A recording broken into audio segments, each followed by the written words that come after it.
Remue ménage. Remue ménage.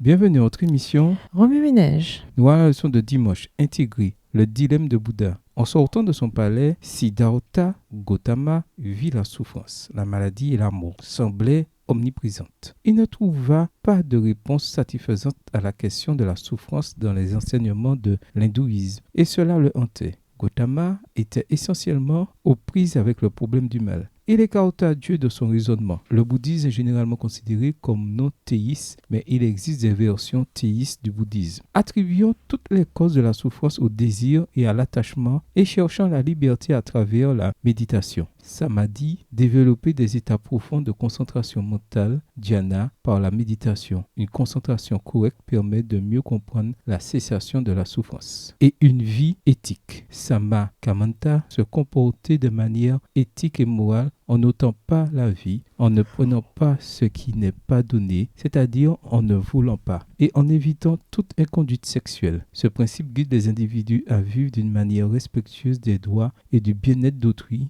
réduisant ainsi les préjudices et la souffrance. Le professeur Stephen Prothero de l'université de Princeton a rejeté l'idée selon laquelle toutes les religions sont identiques, mais a observé un point commun à elles toutes. Ce que les religions du monde ont en commun n'est pas tant une ligne d'arrivée qu'un point de départ. Et ce point de départ est une simple observation. Quelque chose ne va pas dans le monde.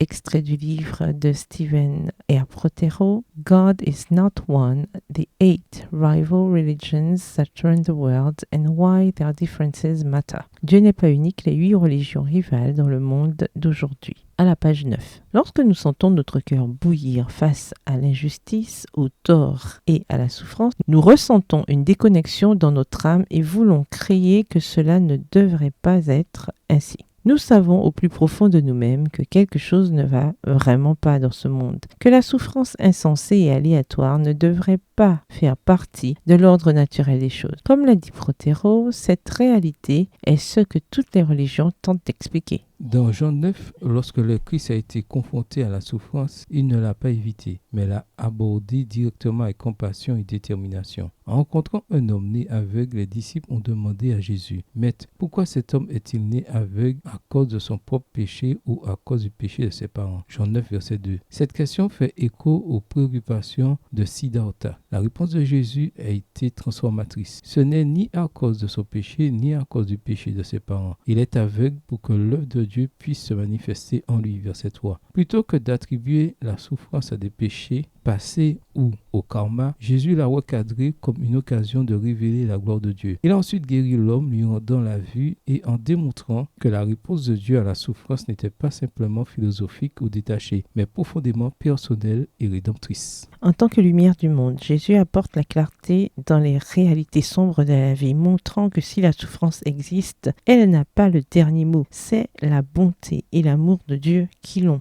Les disciples du Christ ne doivent pas se tenir à l'écart de la souffrance, mais se rapprocher des personnes qui souffrent pour leur témoigner de l'empathie et leur apporter guérison et espoir. Oui, ménage, question à explorer. Dans Jean 9, quelle a été la réponse de Jésus à l'aveugle souffrant? Quelles sont les pires souffrances humaines que vous avez vues? Comment pouvez-vous apporter la lumière à ces personnes qui souffrent? Au revoir. Et à demain si Dieu veut.